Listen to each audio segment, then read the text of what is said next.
बच्चों आज का जो टॉपिक है वो कोऑर्डिनेशन कंपाउंड का टॉपिक है जो आपको क्लास 12th का इनऑर्गेनिक केमिस्ट्री में आता है। इनऑर्गेनिक केमिस्ट्री में सबसे ज़बरदस्त, सबसे इम्पॉर्टेंट और यूँ कहा जाए कि बहुत सारे बच्चों के लिए ये कंफ्यूजिंग टॉपिक है।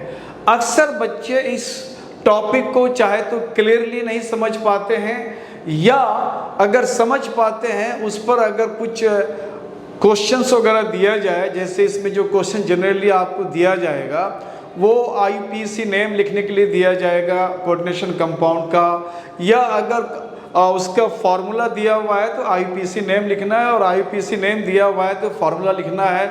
उसके बाद आइसोमेरिज्म के बारे में और उसके बाद बॉन्ड थ्योरी के बारे में, इस पर रिलेटेड क्वेश्चन आपको इसमें पूछा जाता है।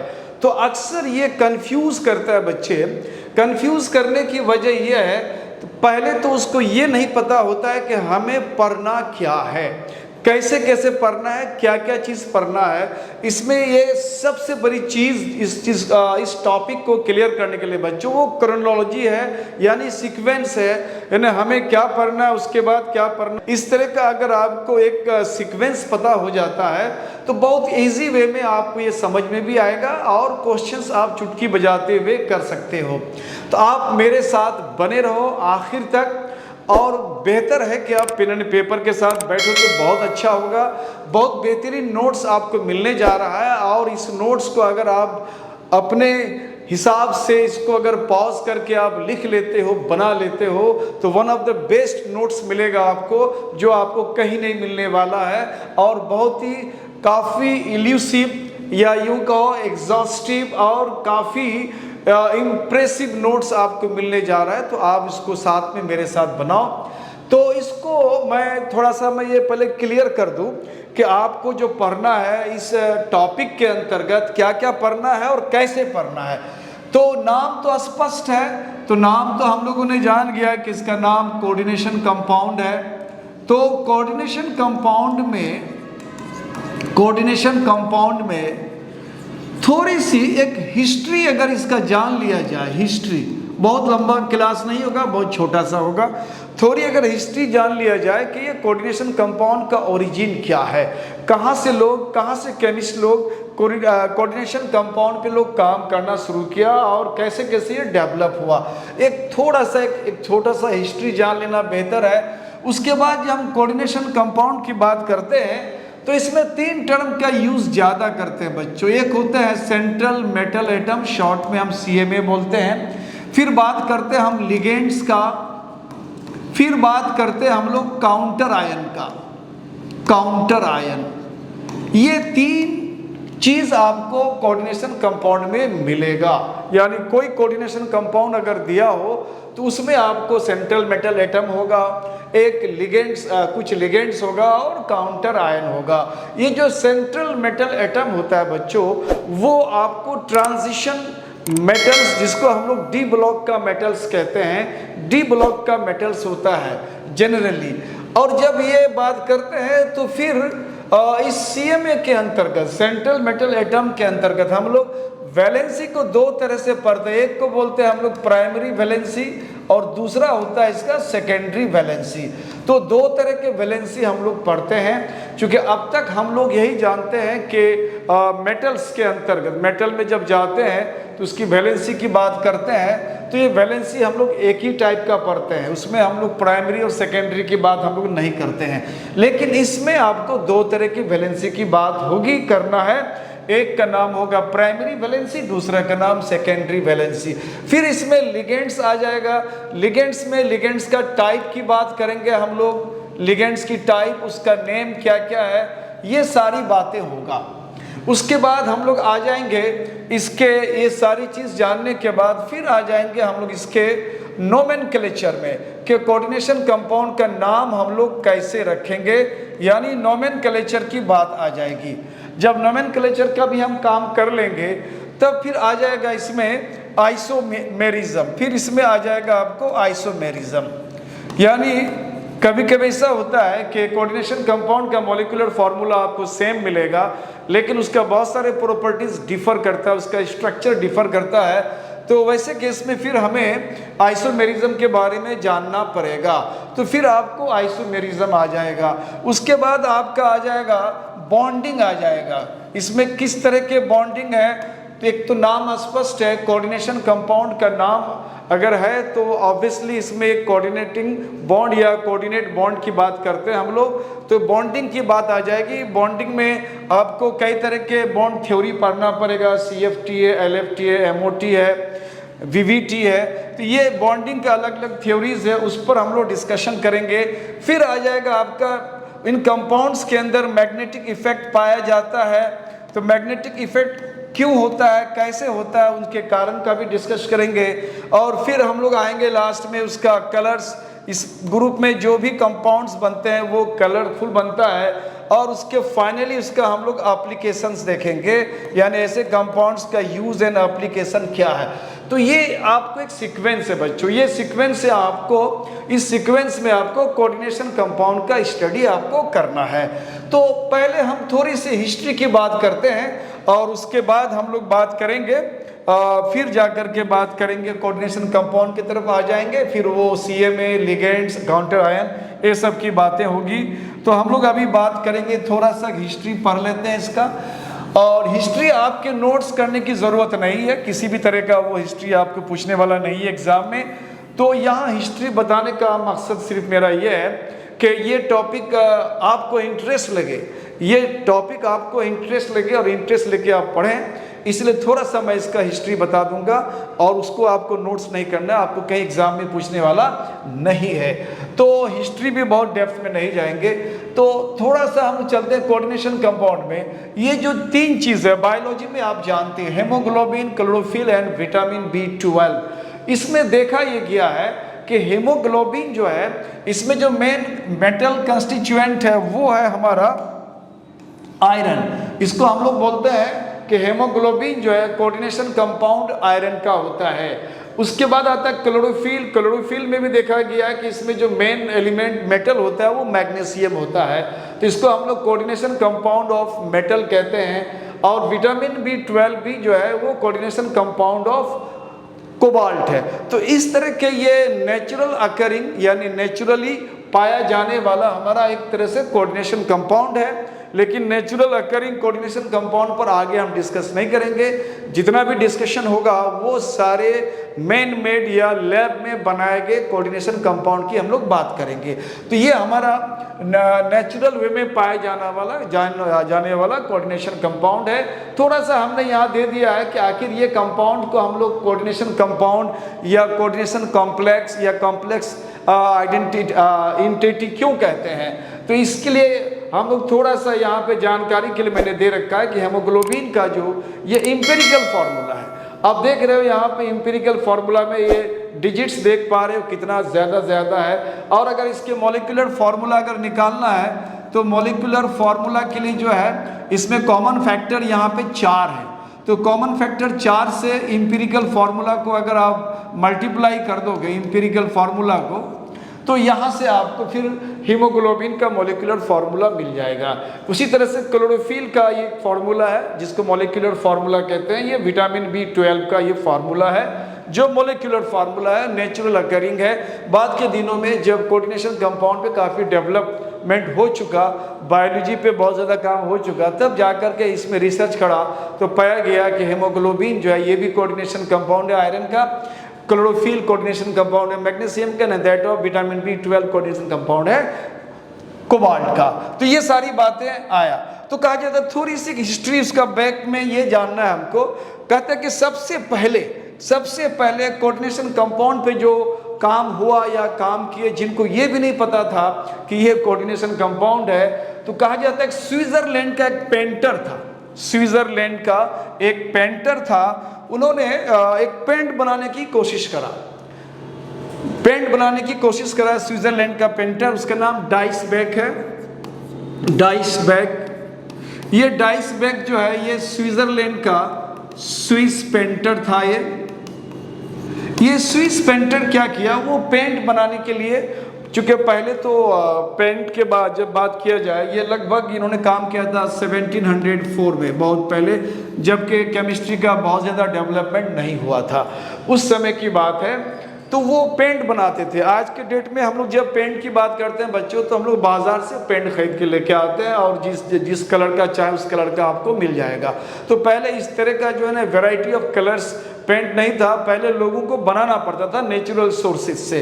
तो डाइसबर्ग ने सबसे पहले पेंट बनाने की कोशिश करा, तो उन्होंने पेंट में क्या किया, एनिमल वेस्ट लिया। एनिमल वेस्ट जिसको हम लोग गोबर कहते हैं, एनिमल वेस्ट में उन्होंने सोडियम कार्बोनेट को मिला करके एक सॉल्यूशन बना करके और आयरन लोहे के कढ़ाई में बहुत देर तक ज़बरदस्त हीट में इसको गर्म करा। तो गर्म किया तो एक कलरफुल प्रोडक्ट मिल गया, जिस प्रोडक्ट को उन्होंने नाम दिया पुरुषियन ब्लू, यानी ये ब्लू कलर का था, ये नीले कलर का था, ये कलर बन गया और बहुत अच्छा कलर था और ये परमानेंट कलर था, क्योंकि जो सोर्स है ये कलर बनाने का नेचुरल सोर्स था। तो एनिमल वेस्ट को उन्होंने सोडियम कार्बोनेट से मिला करके लोहे की कढ़ाई में बहुत देर तक गर्म किया। अब बोलोगे ये सोडियम कार्बोनेट उसको मिला कहाँ से, तो जब तक उतना साइंस हमारा डेवलप किया भी नहीं था। तो ये सोडियम कार्बोनेट की कहानी ये बच्चों, सोडियम कार्बोनेट की कहानी ये है कि सोडियम कार्बोनेट को हम लोग सोडा ऐश भी कहते हैं। आज के डेट में इसका नाम है सोडा ऐश। ऐश का मतलब राख होता है, ऐश का मतलब राख होता है, यानी किसी चीज़ को जला दो, जल के जो राख बन जाता है वो राख, वही राख है। तो कहा जाता है ये सोडियम कार्बोनेट उसको मिला कहाँ से, तो कहा जाता है कुछ जगह ज़मीन में कहीं कहीं जो है सोडियम का मात्रा ज़्यादा होता है। तो जब जहाँ पे ज़्यादा सोडियम मात्रा में होगा वहाँ पे जो कुछ पेड़ पौधे होते हैं उसमें सोडियम का कंस्टिट्यूएंट बहुत ज़्यादा पाया जाता है। तो वैसे जगह के पेड़ पौधों को सुखा करके अगर जला लिया जाए, जलाने के बाद अगर वो राख बनता है, तो राख जो है कपड़ा उपड़ा धोने के काम में आता था। तो पहले के ज़माने में लोग एंशिएंट पीरियड में वही करते थे। अब वो जो है उस तरह के जंगल मिला, उस जंगल को जो है लोग जो है सुखा करके जला करके उसका राख तैयार करते थे और उस राख से जो है कपड़ा उपड़ा वॉश करने के काम में आते थे, इसलिए इसका नाम है सोडा ऐश। एक तरह से सोडा का काम करता था। तो बाद में पता चला कि वो जो सोडा ऐश है उसमें जो है सोडियम कार्बोनेट ये कंपाउंड मिलता है। तो ये उन्होंने एनिमल वेस्ट को वो सोडा ऐश या यूँ कहो कि सोडियम कार्बोनेट से मिला करके पुरुषियन ब्लू बनाया, तो एक बहुत ही परमानेंट कलर मिल गया। अब उसके बाद एक दूसरा जो है मेकर है, मेकर ने क्या करा, मेकर ने क्या करा, ये जो पुरुषियन जो ब्लू था उसमें उन्होंने अल्कली मिला दिया अल्कली मिला दिया, तो उसको एक नया कलर मिल गया, येलो कलर मिल गया। एक नया कलर उसको मिल गया जिसको येलो कलर कहते हैं। ये भी परमानेंट कलर मिल गया, तो एक नया कलर फिर बाजार में आ गया इस तरह से। उसके बाद फिर एक और जो है फ्रांस का पेंटर है, जिसका नाम फ्रांस का पेंटर है, उन्होंने उसको बेहतर तरीके से एक कलर बनाने की कोशिश करा। तो फ्रांस के जो पेंटर है, फिर इसको फ्रेंच पेंटर भी कहते हैं हम लोग, फ्रेंच पेंटर, इन्होंने क्या किया कि सोडियम कोबाल्ट क्लोराइड में, ये कोबाल्ट क्लोराइड के सॉल्यूशन में, इस सॉल्यूशन में उन्होंने क्या किया, इन्होंने अमोनिया के घोल को पानी में घोल करके एक्वस अमोनिया को सोडियम क्लोराइड के घोल में धीरे धीरे डालने लगा। तो जब डालने लगा तो एक कंपाउंड बन गया, तो वो कंपाउंड आपको ऑरेंज कलर का मिला, और ये भी एक बहुत ही खूबसूरत कलर बना, ऑरेंज कलर, और ये कलर भी परमानेंट कलर टाइप का था। तो इस तरह से उस दौर में अलग अलग टाइप से अलग अलग पेंटर्स लोग अलग अलग कलर्स का निर्माण करते थे, बनाते थे। लेकिन यहाँ पे एक बात आती है कि आखिर ये कलर्स जो बनता है इसका ओरिजिन क्या है, आखिर ये कलर बनता कैसे है, इसका केमिकल कंपोजिशन क्या है। तो लोग इस पर अपना अपना रिसर्च करने लगे उस दौर में। तो उस रिसर्च के कड़ी में कुछ लोगों ने क्या करा, सोचा कि अगर ये कंपाउंड अगर बन रहा है और बहुत कलरफुल कंपाउंड बनता है, जैसे हमने कहा कि कोबाल्ट क्लोराइड में उन्होंने क्या मिला दिया, तो अमोनिया मिला दिया, अमोनिया मिला दिया तो एक कलरफुल कंपाउंड बना, उसको येलो ऑरेंज कलर का एक कलरफुल कंपाउंड बना। तो अब सवाल है कि ये जो कंपाउंड है कोबाल्ट क्लोराइड, ये ऑलरेडी एक कंपाउंड है, मॉलिक्यूल है, ये भी एक ऑलरेडी मॉलिक्यूल है, कंपाउंड है। तो कहा जाता है कि दो कंपाउंड को मिला करके तीसरा कंपाउंड बनाया गया, यानी दो मॉलिक्यूल को मिला करके एक तीसरा मॉलिक्यूल बनाया गया। तो मॉलिक्यूल केमिकल रिएक्शन तो करेगा नहीं। तो अब ये कॉन्सेप्ट यहाँ ये था कि जब बाद में डाल्टन ने अपना थ्योरी दिया था, तो डाल्टन ने अपने थ्योरी में एटॉमिक मॉडल जो दिया था उन्होंने, उस थ्योरी के अंतर्गत उन्होंने ये कहा था कि कोई भी केमिकल रिएक्शन में जो एटम पार्टिसिपेट करता है, मॉलिक्यूल की बात उन्होंने नहीं कहा था कि मॉलिक्यूल पार्टिसिपेट करता है या नहीं, उन्होंने एटम की बात कहा था। जैसे मान लिया जाए कि अगर हमने रिएक्शन कराया हाइड्रोजन का, मान लो आयोडीन के साथ रिएक्शन कराया, तो ये हाइड्रोजन आयोडाइड अगर बनता है तो हम कहेंगे ये तो मॉलिक्यूल है, ये मॉलिक्यूल है और ये भी एक मॉलिक्यूल है। दोनों मॉलिक्यूल आखिर केमिकल रिएक्शन कैसे करेगा, तो बाद में पता चला कि ये मॉलिक्यूलर रिएक्शन नहीं होता है, बल्कि ये मॉलिक्यूल पहले आयंस में ब्रेक होता है। जैसे हाइड्रोजन के बीच जो बॉन्ड है वो ब्रेक होता है, आयोडीन के बीच जो बॉन्ड है वो ब्रेक होता है। ब्रेक होने के बाद जब वो एटॉमिक फेज में आता है तब जाकर के हाइड्रोजन आयोडाइड का फॉर्मेशन होता है।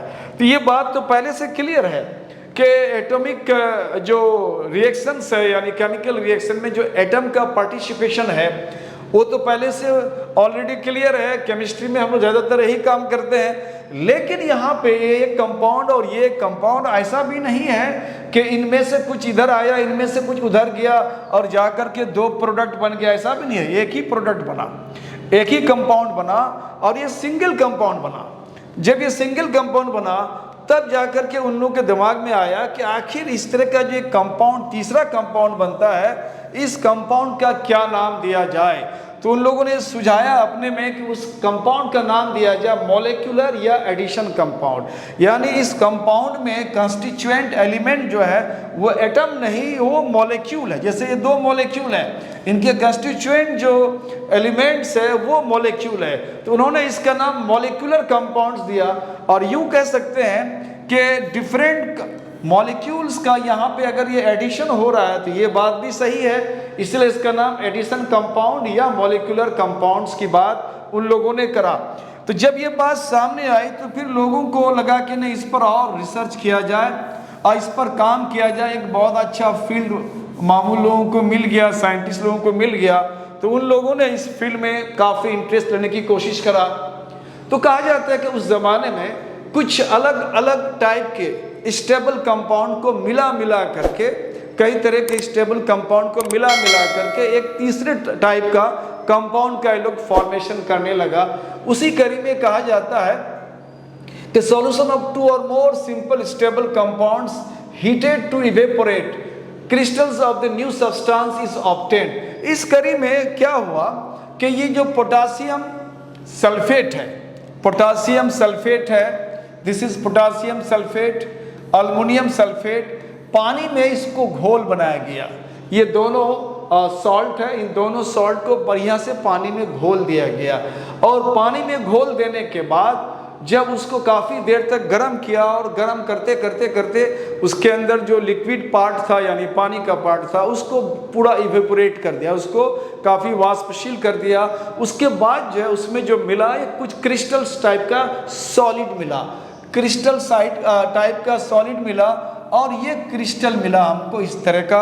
और इस क्रिस्टल को हम लोग यूँ कह सकते हैं, ये जो क्रिस्टल मिला, इस क्रिस्टल सॉलिड क्रिस्टल्स को फिर दोबारा पानी में घोला गया कि देखा कि नहीं इसको फिर पानी में घोलते हैं। चूँकि ये सॉल्ट्स को हम लोगों ने पानी में घोल करके एक बढ़िया सा सॉल्यूशन बना करके उसको हमने उस पानी को गर्म करके उड़ा दिया, इवेपोरेट कर दिया, तो ये हमको क्रिस्टल्स मिला। और इस क्रिस्टल्स को फिर दोबारा पानी के अंदर फिर उसको घोल करके उसका सॉल्यूशन बनाने की कोशिश करा। तो जब पानी में उसको घोल दिया गया तो हमें ये आयन्स मिला, पोटासियम आयन मिला, पोटासियम आयन मिला, उसके बाद ये सल्फेट आयन मिला और ये अल्युमिनियम आयन मिला। ये सारे आयन्स हमको फिर दोबारा मिल गया। उसके बाद उसी कड़ी में, उसी रिसर्च में, उसी तरह के काम में एक दूसरे ग्रुप के लोगों ने चाहा कि नहीं और भी इसको आगे बढ़ाया जाए। तो उस कड़ी में लोगों ने और भी काम करते करते क्या किया, इसमें से कुछ काम ऐसा हुआ कि ये जो एक्वस अमोनिया है जिसमें पानी मिला हुआ हो, उसको सोडियम निकेल क्लोराइड, जो ग्रीन कलर का सॉल्यूशन होता है, निकेल क्लोराइड जिसको ग्रीन कलर का हम लोग कहते हैं, ये निकेल क्लोराइड, ये ग्रीन कलर का सॉल्यूशन है। इस ग्रीन कलर के सॉल्यूशन में धीरे धीरे अमोनिया, एक्वस अमोनिया यानी NH3 जो है जिसमें पानी मिला, एक्वा जो है ये ग्रीक वर्ड में हम लोग पानी को एक्वा कहते हैं। तो ये एक्वा यानी पानी मिला हुआ अमोनिया को धीरे धीरे इसमें मिलाया गया। तो जब ये मिलाते गया तो एक समय ऐसा आया कि जो ग्रीन कलर है वो ग्रीन कलर पूरा जो है पर्पल कलर में बदल गया, ये पूरा बैगनी कलर हो गया, यानी ग्रीन जो हरा कलर था वो बैगनी बन गया। और उसके बाद इस सॉल्यूशन में जो है ना, जब निकेल क्लोराइड की सॉल्यूशन की बात कर रहे थे तो इसमें निकेल का आयन्स और क्लोराइड का आयन्स यहाँ पे ऑलरेडी नजर आ रहा था कि निकेल का आयन इस सॉल्यूशन में मौजूद था, उसका साक्ष्य भी मिला।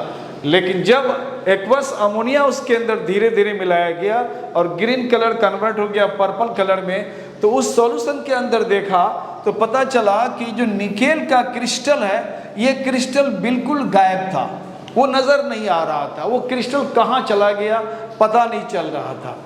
तो उन लोगों ने सोचा कि अगर ये रिएक्शंस की बात है तो इस तरह की रिएक्शन तो हुआ होगा, इस तरह का रिएक्शन उसमें हुआ होगा, इस तरह का उन लोगों का अपना एक अनुमान था। जैसे यहाँ पे निकेल क्लोराइड को हम लोगों ने अमोनिया के साथ रिएक्शन कराया तो इस तरह का एक कंपाउंड फॉर्मेशन की बात करा और इस कंपाउंड का नाम दे दिया निकेल अमोनियम क्लोराइड। तो जिस तरह से यहाँ पे ये कंपाउंड बना था, क्रिस्टल्स, दो सॉल्ट्स को पानी में घोल करके फिर उसको पानी को इवेपोरेट करके क्रिस्टल मिला था, फिर पानी में घोला तो फिर आयंस में कन्वर्ट हो गया।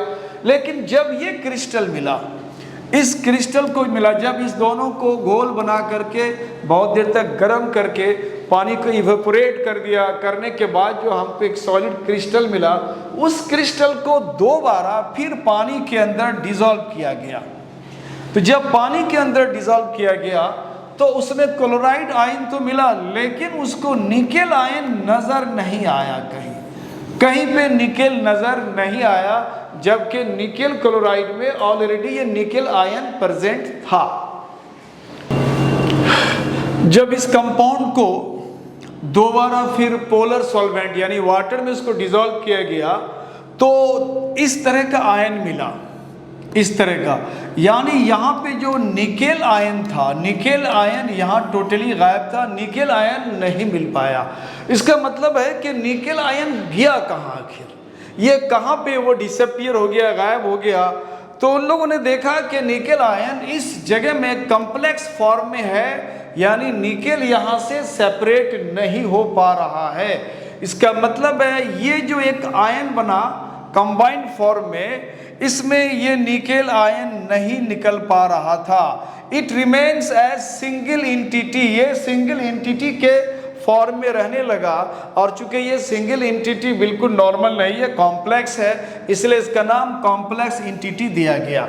तो इस तरह से लोगों ने इस पर अलग अलग ढंग से, अलग अलग हिसाब से अलग अलग कंपाउंड बनाने की कोशिश करा। तो कहा जाए तो डिफरेंट केमिस्ट में different coordination compounds, but credit goes to Alfred Werner, Swiss chemist. कहा जाता है कि उस दौर में जब एंशियन पीरियड में लोग झाड़ जंगल से कुछ नेचुरल सोर्स से डिफरेंट टाइप्स के कलर्स वगैरह जब बनाते थे तो फिर लोगों ने अलग अलग ढंग से जैसे जैसे केमिस्ट्री डेवलप करने लगा तो लोगों ने इस पर ध्यान देने की कोशिश करा। तो बहुत सारे साइंटिस्ट, बहुत सारे केमिस्ट ने अलग अलग ढंग से बहुत टाइप के कोऑर्डिनेशन कंपाउंड का फॉर्मेशन कर चुके थे, लेकिन उसके ओरिजिन तक उसके बहुत सारे प्रॉपर्टीज, बहुत सारे उसका स्ट्रक्चर, कलर्स, मैग्नेटिक इफेक्ट, इन सारी चीज़ों को बहुत लोग नहीं जान पा रहे थे। तो शुरू में अल्फ्रेड वर्नर ने, ये स्विट्जरलैंड का ही केमिस्ट है, उन्होंने 1892, ये आपको हिस्ट्री का लिखना नहीं है, मैं इसलिए आप बता रहा हूँ कि थोड़ी सी एक बैकग्राउंड हिस्ट्री जो जान लेना चाहिए कि ये कंपाउंड हम कहाँ से ले आ रहे हैं और कैसे कैसे लोग डेवलप किया उसको। तो अल्फ्रेड वर्नर ने इस ओर पर ज़्यादा काम किया और ज़्यादातर क्रेडिट आज के डेट में कोऑर्डिनेशन कंपाउंड की जब बात करते हैं तो हम लोग कहीं ना कहीं अल्फ्रेड वर्नर को हम लोग इसका क्रेडिट देते हैं। तो ही prepared large number of coordination compound, उन्होंने अपने वक्त में कोऑर्डिनेशन कंपाउंड ढेर सारा बनाया, बहुत सारा बनाया और उनको स्टडी किया। उन्होंने उनके physical, chemical properties, isomeric behaviour, इन सारे चीज़ों का स्टडी उन्होंने किया। तो मोर और लेस अगर कहा जाए कि कोऑर्डिनेशन कंपाउंड के संबंध में उन्होंने बहुत ज़्यादा काम किया, इसलिए क्रेडिट उसको जाता है। अब एक क्रेडिट यहाँ पे देखते हैं उन्होंने किस तरह से इस पर अपने दिमाग को लगाया कि कोऑर्डिनेशन कंपाउंड का फॉर्मेशन कैसा होना चाहिए, किस तरह के वो एंटिटी का फॉर्मेशन करता है, कैसे वो कंबाइंड फॉर्म में रहता है, किस तरह का रहता है। तो उन्होंने एक छोटा सा रिएक्शन किया, ही कंडक्टेड अ रिएक्शन। उस रिएक्शन में उन्होंने क्या किया, ये जो कोबाल्ट क्लोराइड है, इस कोबाल्ट क्लोराइड में, कोबाल्ट क्लोराइड के साथ उन्होंने अमोनिया को एक्वस अमोनिया को धीरे धीरे मिला करके एक कलर तैयार किया। तो जब धीरे धीरे वो मिला रहा था तो मिलाते हुए में एक कलर मिला उसको, उस कलर में फिर और थोड़ा सा बढ़ा दिया तो और कलर डिफरेंट चेंज हो गया। तो उन्होंने कहा कि अमोनिया के मात्रा को धीरे धीरे अगर हम चेंज करें, बढ़ा दें, तो डिफरेंट कलर्स का हमको जो है अलग अलग रंग का अलग अलग कंपाउंड फॉर्म होता है। तो उन्होंने कहा एक कंपाउंड लिया कोबाल्ट क्लोराइड और इसमें क्लोरीन का 3 एटम है यहाँ पे, और उसके बाद 6 मॉलिक्यूल अमोनिया का है। इस कंपाउंड में उन्होंने क्या करा, उन्होंने अमोनिया डाल करके कंपाउंड बनाया। बनाने के बाद उसमें उन्होंने सिल्वर नाइट्रेट का एक घोल डाला। जब सिल्वर नाइट्रेट के सॉल्यूशन को इसमें डाला तो उनको इस तरह का एक कंपाउंड मिला, इस तरह का सिल्वर क्लोराइड का 3 मोल कंपाउंड मिला। फिर तो इसमें से उन्होंने समझा कि सिल्वर के साथ अगर क्लोरीन का ये 3 मोल है, इसका मतलब है कि 3 क्लोरीन यहाँ से आउट हो गया, यानी इस कंपाउंड से 3 क्लोरीन बाहर आ गया। इस कंपाउंड से 3 क्लोरीन उन्होंने बाहर करा, तब जाकर के ये कंपाउंड का फॉर्मेशन हुआ, यानी इसमें से 3 क्लोरीन आयोनाइज हुआ। तो यहाँ बोलते हैं 3 क्लोरीन आर आयोनाइजेबल। और एक दूसरा कलर का कंपाउंड था, इसमें उन्होंने फिर वही सिल्वर नाइट्रेट का घोल डाला। तो जब ये डाला तो यहाँ भी उसको एक कंपाउंड मिला, बट इस कंपाउंड में 2 क्लोरीन था। इसका मतलब है कि 2 क्लोरीन ही इसमें से आयोनाइजेबल है, जबकि 3 क्लोरीन यहाँ भी था, 3 क्लोरीन यहाँ भी था, लेकिन यहाँ 3 का तीनों यहाँ पे सिल्वर के साथ कंपाउंड बना दिया, यानी क्लोराइड आयन बाहर चला गया। यहाँ पे 3 क्लोरीन में से 2 ही क्लोरीन बाहर जा पाया, एक नहीं गया, यानी 2 इसमें से आयोनाइजेबल है। तो उन्होंने इस रिएक्शंस के बाद कंक्लूड किया, एक निष्कर्ष निकाला। वो निष्कर्ष क्या निकाला, तो उन्होंने कहा कि ऐसा हुआ होगा, शायद ऐसा हुआ होगा कि कोबाल्ट के साथ ये NH3 जो 6 मॉलिक्यूल था ये अच्छे से पैक हो गया, और उसके बाद ये 3 क्लोरीन मॉलिक्यूल था, एटम था, ये 3 एटम क्लोरीन का वो बाहर की तरफ था। जब उन्होंने सिल्वर नाइट्रेट के साथ इसका रिएक्शन कराया, ये वाला पोर्शन चला गया, सिल्वर के साथ कंपाउंड बना लिया। उसी तरह से दूसरे वाले में उन्होंने कहा कि यहाँ भी 3 था लेकिन 2 ही बाहर चला गया, एक नहीं गया। तो उन्होंने सोचा कि ऐसा हुआ होगा कि उसमें से एक क्लोरीन एटम जो है इस कंपाउंड के अंदर बंद होगा, पैक होगा, और बाहर की तरफ इसमें 2 ही क्लोरीन रहा होगा, जिससे ये 2 क्लोरीन जो है सिल्वर के साथ बाहर जा करके उन्होंने सिल्वर क्लोराइड बना लिया। तो ये अपना एक कंक्लूजन था, इस कंक्लूजन को उन्होंने फर्दर इन्हेंस किया, उन्होंने और इसको आगे बढ़ाने की कोशिश किया, और इस करी में उन्होंने इस करी में एक नया चीज़ देने की कोशिश करा।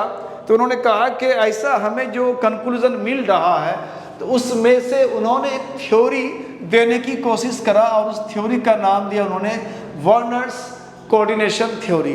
उस थ्योरी के अंदर उन्हें कुछ बात जो उन्होंने अलग अलग टाइप के रिएक्शंस करा था, उससे उनको जो कंक्लूजन मिला उसके हिसाब से उन्होंने ये मेन पोस्टुलेट्स उस थ्योरी का था। तो उन्होंने इस थ्योरी में पहला पोस्टुलेट्स है कि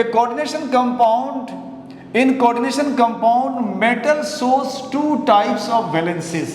जनरली हम लोग एक ही टाइप का मानते हैं, तो यहाँ पे कह रहा है कि नहीं, आप मेटल्स इसके अंदर जो है वो 2 तरह का वैलेंस शो करेगा। एक वैलेंस का नाम उन्होंने प्राइमरी दिया और दूसरा का नाम दिया उन्होंने सेकेंडरी।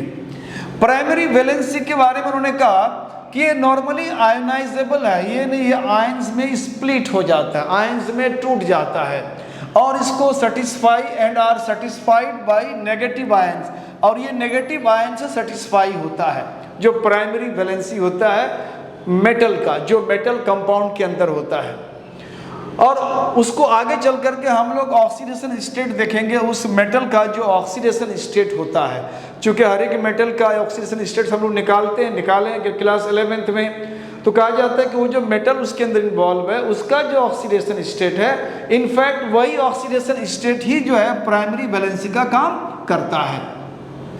उसके बाद दूसरा उन्होंने कहा सेकेंडरी वैलेंसी। सेकेंडरी वैलेंसी के बारे में कहा कि ये नॉन आयनाइजेबल है, ये आयंस में स्प्लिट नहीं होता है, और इसको सेटिस्फाई करने के लिए इस तरह के वैलेंसी, यानी जो मेटल का वैलेंसी सेटिस्फाई करने के लिए चाहे तो नेगेटिव आयंस की दरकार है या फिर कोई न्यूट्रल मॉलिक्यूल से वो सेटिस्फाई हो जाता है। और आगे चल के हम लोग एक कोऑर्डिनेशन नंबर की बात करेंगे, तो कोऑर्डिनेशन नंबर जो होता है कोऑर्डिनेशन कंपाउंड का, वो कोऑर्डिनेशन नंबर ही जो है सेकेंडरी वैलेंस का काम करता है।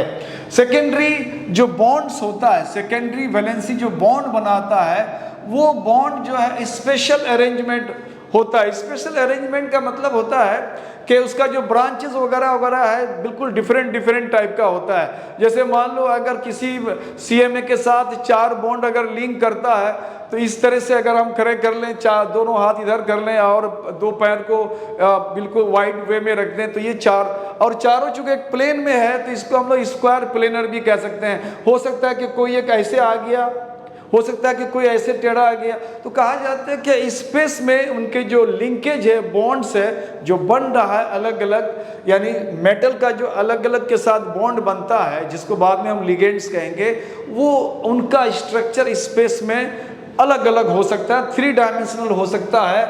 तो उस हिसाब से उन्होंने एक अलग अलग एक स्ट्रक्चर की बात करा। हो सकता है उन्होंने कहा कि मॉलिक्यूलर फार्मूला सेम हो सकता है लेकिन उसका स्ट्रक्चर डिफरेंट भी हो सकता है। तो इस तरह का डिफरेंट स्ट्रक्चर उन्होंने बात करा, और ऐसे केस में उस तरह के स्ट्रक्चर को शो करने वाले को हम लोग कहते हैं कोऑर्डिनेशन पॉलीहेड्रा, उसको बोलते हैं कोऑर्डिनेशन पॉलीहेड्रा। आगे इस पर भी डिस्कस करेंगे हम लोग। अब आता है हमारा कोऑर्डिनेशन कंपाउंड। अब कोऑर्डिनेशन कंपाउंड को हम लोग आगे देखेंगे, कोऑर्डिनेशन कंपाउंड क्या है। ये जो अब तक जो मैं बता रहा हूँ ये आपका कहीं ना कहीं ये हिस्ट्री में ही आता है। अभी जो मैंने बताया, जो वर्नर्स का जो पोस्टुलेट से थ्योरी है, 4 पॉइंट्स दिया, वो 4 पॉइंट्स आपको थोड़ा सा याद रख लेना पड़ेगा। उन्होंने उन थ्योरीज में, यानी वर्नर्स के थ्योरी की अगर बात करें तो उसमें मेन जो बात है उसका, वो मेन बात है 2 तरह के वैलेंसी। अब तक हम लोग एक तरह की वैलेंसी की बात करा था, यहाँ 2 तरह की वैलेंसी आ गई, एक प्राइमरी और सेकेंडरी।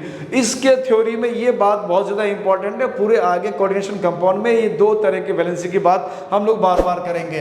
तो कोऑर्डिनेशन कंपाउंड में आता है कि coordination compound are complex molecule.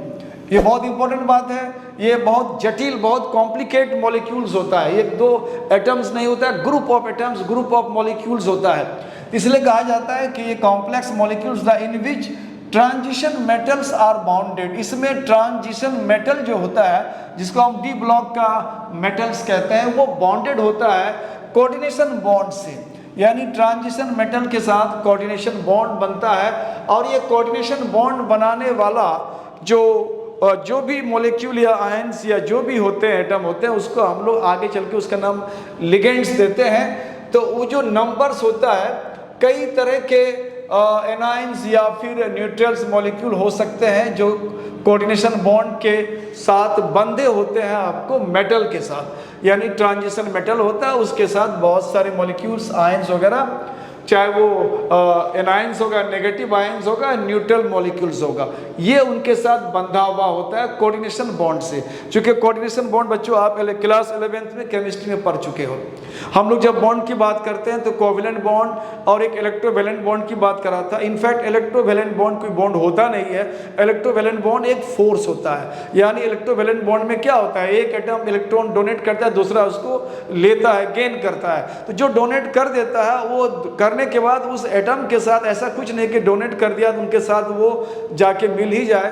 Donate करने के बाद इस पर पॉजिटिव चार्ज डेवलप होता है, जिन्होंने उसको गेन किया उस पर नेगेटिव चार्ज आता है। तो ये डिफरेंट चार्ज होने के कारण ये एक दूसरे को अट्रैक्ट करता है, इसलिए कंपाउंड का फॉर्मेशन करता है।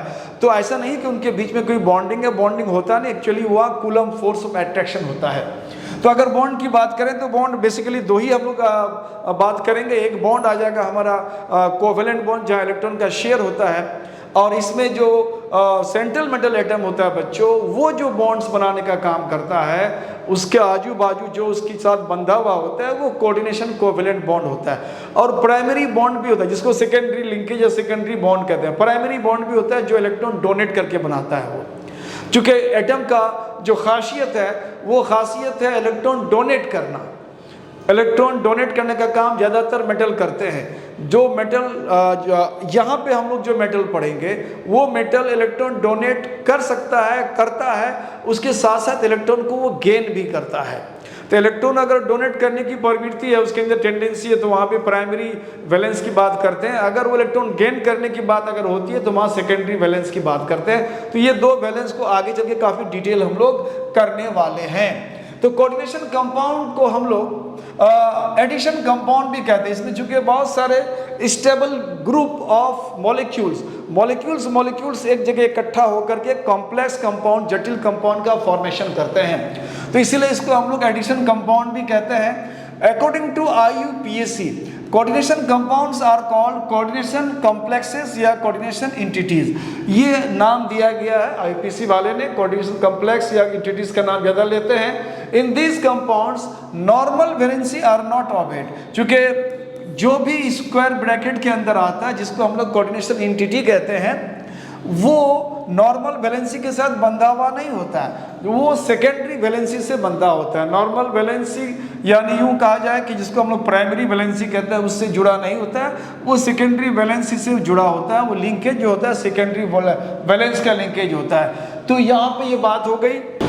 इस कड़ी में हमारा आ गया एक कोऑर्डिनेशन कंपाउंड। कोऑर्डिनेशन कंपाउंड को यहाँ से हम लोग समझने की कोशिश करें। इससे पहले मैंने जो बताया वो मोरलेस आपका कोऑर्डिनेशन कंपाउंड से रिलेटेड वो हिस्ट्री था जो आपके काम का नहीं है। आपका इंटरेस्ट आने के लिए सिर्फ बताया गया कि इससे रिलेटेड सारी चीज़ किस किस तरह से किस किस एज में ये डेवलप किया। और ये डेवलपमेंट ऐसा नहीं है कि 1-2 दिन का डेवलपमेंट है। यहाँ आपको झटके में, कुछ मिनटों में, कुछ सेकेंड में, कुछ घंटे में सारा चीज़ आपको परोस दिया जाता है। ऐसा है कि 50-50 ईयर्स तक का डिफरेंस है। हमने जैसे बताया था कि प्रूशियन ब्लू जब बनाया था और नेक्स्ट मैकर ने बनाया, लगभग मोरलेस 50 ईयर्स के बाद वो दूसरा कलर बनाया। ऐसा नहीं कि वो कलर बनाया आज ब्लू कलर, कल उन्होंने येलो कलर बना दिया, उसके बाद जो है वो नेसेट जो है उन्होंने फिर वो क्या कहता है ऑरेंज कलर बना दिया। ऐसा नहीं है, वो सब अलग अलग ढंग से पेंट अलग बनाया था। और वो कलर्स बनाने का भी जो पीरियड है 50-50 ईयर्स का डिफरेंस है। और 50-50 ईयर्स का डिफरेंस के बाद जाकर के मोरल अबाउट 100 ईयर्स के जब उस पर काम कर रहे थे लोग, 100 ईयर्स के बाद जाकर के वार्नर साहब ने, अल्फ्रेड वार्नर ने इस ओर ध्यान दिया और कुछ काम की बात किया। उन्होंने उस पर रिसर्च करने की काम किया। प्रॉपर्टीज, उसके जितने बिहेवियर है, उनके physical chemical properties, formation, compound का फॉर्मेशन क्या होना चाहिए, इन पर उन्होंने बात किया। तो ये डेवलपमेंट बहुत दिनों तक चला है, ऐसा नहीं कि 1-2 दिन के अंदर आ गया ये। तो कोऑर्डिनेशन स्फीयर क्या है? देखो बच्चों, यहाँ पे जो ये कंपाउंड हमारा है कोऑर्डिनेशन कंपाउंड, इस कोऑर्डिनेशन कंपाउंड में बाहर की तरफ अगर हमने यहाँ कुछ रखा हुआ है तो बाहर की तरफ, जैसे यहाँ पे हमने बाहर की तरफ हमने यहाँ ले लिया इसका Cl3, मान लो ये Cl3 है, ये Cl3 हमने बाहर की तरफ लिया। अब इसके अंदर क्या क्या चीज़ आता है, अगर ये बाहर की तरफ ये लेते हैं तो ये चार्ज दिखाने की ज़रूरत नहीं है हमें। अब यहाँ पे जो वैल्यू आता है, ये वैल्यू, इस वैल्यू के अंदर में यहाँ पे हमें देखना है कि क्या क्या है। जैसे यहाँ पे हमने निकेल लिया है, ये निकेल है, उसके बाद अमोनिया है 6 मॉलिक्यूल, उसके बाद बाहर में काउंटर की तरह से काउंटर करने वाले Cl3 है यहाँ पे। तो इसमें हम लोग जब देख रहे हैं क्या क्या इसके अंदर है, जब इसको हम लोगों ने आयनाइज करने की कोशिश किया, यानी पोलर सॉल्वेंट में डाल करके इसको आयन बनाने की कोशिश किया, तो पता चला कि ये जो 3 एटम्स क्लोरीन का है, ये तो आयंस में स्प्लिट हो जाता है, लेकिन यहाँ से निकल आउट नहीं होता है, ये निकल इसके अंदर बंद रहता है, यानी एक साथ में रहता है, इसलिए इसको कॉम्प्लेक्स एंटिटी भी कहते हैं। तो ये कॉम्प्लेक्स एंटिटी जो अंदर में आता है स्क्वायर ब्रैकेट के अंदर, तो इस स्क्वायर ब्रैकेट को हम लोग कोऑर्डिनेशन स्फीयर कहते हैं, और इसके अंदर जो पाए जाने वाला जो भी चीज़ है उसको हम लोग कोऑर्डिनेशन एंटिटी या कोऑर्डिनेशन कॉम्प्लेक्स कहते हैं। और उसमें जो एक मेटल होता है जिसको हम लोग ट्रांजिशन मेटल कहते हैं, जैसे यहाँ निकेल है, इसको हम लोग सेंट्रल मेटल आयन या सेंट्रल मेटल एटम कहते हैं, सेंट्रल मेटल आयन या सेंट्रल मेटल एटम कहते हैं हम लोग। तो ये सेंट्रल मेटल आयन या सेंट्रल मेटल एटम है, ये सेंट्रल मेटल एटम की बात करते हैं। उसके बाद ये जो हमारा 6 मॉलिक्यूल अमोनिया का है, इसको हम लोग लिगेंड्स कहते हैं, इसका नाम आगे चल के हम लोग लिगेंड्स बोलते हैं, उसका टाइप वगैरह की बात होती है, काम कैसे करता है। और यहाँ पे लिगेंड्स ने यहाँ पे एक लोन पेयर इलेक्ट्रॉन, यानी एक जोड़ा इलेक्ट्रॉन उन्होंने यहाँ डोनेट कर रखा है। तो यहाँ पे देखना है कि 6 है, ये जो लिगेंड्स डोनर है, यानी ये डोनेट करता है निकेल को, कैसे करता है, किस तरह करता है, वो सारी बातें हम लोग आगे लिगेंड्स में जब जाएंगे तो वहाँ पढ़ेंगे। इसका जो नंबर ऑफ मॉलिक्यूल्स है यहाँ 6 है, इस नंबर को हम लोग कोऑर्डिनेशन नंबर कहते हैं। आगे चल के इस नंबर को नाम देंगे हम लोग कोऑर्डिनेशन नंबर। तो ये हमारा कोऑर्डिनेशन नंबर हो गया। और इसके अंदर जो ये पाया जाता है मेटल के साथ, जितना भी और भी हो सकता है, जो भी पाया जाएगा उन सब का नाम लिगेंड्स है। कोऑर्डिनेशन नंबर होता है इसमें number of ligands donor atoms. जैसे यहाँ पे लिगेंड्स है, तो इस लिगेंड्स में डोनर एटम यहाँ सिर्फ नाइट्रोजन है, क्योंकि हम लोग जानते हैं नाइट्रोजन का जो आउटरमोस्ट शेल में 5 इलेक्ट्रॉन होता है, तो 5 इलेक्ट्रॉन, तो उसमें से 3 हाइड्रोजन ने ऑलरेडी बॉन्ड कर बना रखा है, तो उसमें एक जोड़ा इलेक्ट्रॉन बच जाता है। और हम लोगों ने केमिस्ट्री में पढ़ा है कि कोई भी एटम अगर अपना ऑक्टेट अगर बना लेता है किसी के साथ शेयर करके, उसके बाद उनके पास मिनिमम एक जोड़ा यानी 2 इलेक्ट्रॉन्स उसके पास बच जाता है, तो इससे वो किसी के साथ कोऑर्डिनेट बॉन्ड बना सकता है। तो इसके साथ ये कोऑर्डिनेट बॉन्ड बनाने का काम करता है। तो यहाँ अगर देखेंगे तो कोऑर्डिनेट बॉन्ड बनाने का काम यहाँ नाइट्रोजन करेगा, क्योंकि इनके पास एक जोड़ा इलेक्ट्रॉन देने के लिए है।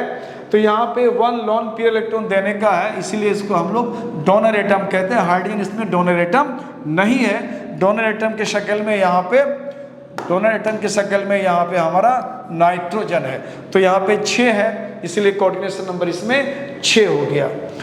उसके बाद एक बाहर में जो हम दिखाते हैं, बाहर में जैसे हमने कहा कि बाहर में Cl3 है, तो बाहर में अगर ये Cl3 है, इसको थोड़ा सा अरेंज कर लेते हैं हम लोग। बाहर में ये जो Cl3 है, इसको हम लोग काउंटर आयन कहते हैं, इसका नाम है काउंटर आयन। ये काउंटर आयन है जिसको हम लोग दूसरा काउंटर स्फीयर भी कहते हैं इसको। तो इनके चार्ज को वो काउंटर करता है। जैसे इसके ऊपर में चार्ज 3+ डेवलप अगर है इस स्फीयर के अंदर ऊपर में, तो ये एक क्लोरीन माइनस चार्ज देता है क्लोराइड आयन में, और 3 है तो यहाँ 3 माइनस हो जाएगा, और इसको ये काउंटर करेगा, यानी इस चार्ज को काउंटर करता है, इसलिए इसका नाम काउंटर आयन भी है। तो ये हो गया आपको कोऑर्डिनेशन स्फीयर के बारे में थोड़ी सी जानकारी। अब आता है हमारा, इसमें 2 तरह की वैलेंसी की बात उन्होंने करा। जैसे हमने कहा कि अगर हम निकेल की बात करते हैं, तो निकेल में यहाँ पे ये देखा गया कि निकेल ने क्या करा, निकेल ने 6 के साथ 6 NH3 के साथ उन्होंने बॉन्ड बना रखा है। तो ये जो NH3 के साथ बॉन्ड बनाया उन्होंने, ये कोऑर्डिनेट कोवेलेंट बॉन्ड है, जिसको कोऑर्डिनेट बॉन्ड कहते हैं। ये सारे कोऑर्डिनेट बॉन्ड है, सब के सब कोऑर्डिनेट बॉन्ड है। ये कोऑर्डिनेट बॉन्ड बना रखा है, कोऑर्डिनेट बॉन्ड है सब। कोऑर्डिनेट बॉन्ड में ये एरो ये शो करता है कि इसमें से ये जो नाइट्रोजन है, ये नाइट्रोजन 1 लोन पेयर इलेक्ट्रॉन है, उसमें से एक इलेक्ट्रॉन इसको शिफ्ट कर रहा है और एक अपने पास रख करके वो एक शेयर जैसा बॉन्ड बनाता है। इसी तरह से हर नाइट्रोजन एक एक इलेक्ट्रॉन आप शिफ्ट कर देता है निकेल को और एक अपने पास रख करके कोऑर्डिनेट कोवैलेंट बॉन्ड का फॉर्मेशन करता है। और ये क्लोरीन जो है वो प्राइमरी वैलेंसी का बॉन्ड बनाता है जो डॉटेड से दिखाते हैं, और सेकेंडरी वाला जो बॉन्ड लिंकेज है वो बोल्ड लाइन से होता है। कभी कभी ये आपको एरो मिलेगा, कभी कभी एरो नहीं मिलेगा, लेकिन ये बोल्ड होगा। और प्राइमरी वैलेंसी का यानी निकेल ने 2 इलेक्ट्रॉन अगर क्लोरीन को दे रखा है तो 2 इलेक्ट्रॉन क्लोरीन को देने के बाद इनके पास जो 2 बॉन्ड आया, जो डॉटेड बॉन्ड आया, जिसको हम लोग प्राइमरी वैलेंसी या प्राइमरी बॉन्ड कहते हैं, लिंकेज कहते हैं। तो ये प्राइमरी लिंकेज है और ये सेकेंडरी लिंकेज है। तो इस तरह से ये आपका कोऑर्डिनेशन कंपाउंड का ये पहला वीडियो आपको दिया गया, जो बेसिकली अगर आपको कहा जाए इसमें बहुत कुछ आपको एग्ज़ाम पर्पज़ से कुछ नहीं है। यहाँ जो भी हमने बताया सिर्फ आपको जानकारी के लिए बताया गया है। आगे जो हमारा काम होगा वो लिगेंड्स के बारे में बताएंगे जो आपको अच्छी तरह से जानना है। आज सिर्फ कोऑर्डिनेशन कंपाउंड का एक तरह से इंट्रोडक्शन था कि आप कोऑर्डिनेशन कंपाउंड को जो पढ़ोगे किस तरह से पढ़ोगे, कैसे पढ़ोगे, आपका आइडिया क्या होना चाहिए, आपके दिमाग में सेटअप क्या होना चाहिए। क्योंकि आप इसको बहुत कंफ्यूज करते हो, तो कंफ्यूज करने की कोई ज़रूरत नहीं है। अब तक मैंने जो बताया वो आपके नोट्स में नहीं आना चाहिए, वो आपका नोट्स का काम नहीं है। अब जो मैं बताऊंगा नेक्स्ट वीडियो मेरा जो आने वाला है उसमें जो मैं बताऊंगा वो सारी चीज़ें 1 बाय 1 आपको नेक टू नेक आपको नोट करना है। तो इस तरह से आप हमारे साथ बने रहें। अगर आप चाहते हैं कि ये आपका अच्छी तरह से क्लियर हो जाए, ये आपके सारी चीज़ आपके जहन में दिमाग में बैठ जाए, तो शुरू से लेकर अंत तक हमारे इस वीडियो को आप ज़रूर देखें। Thank you for watching my channel, keep it up.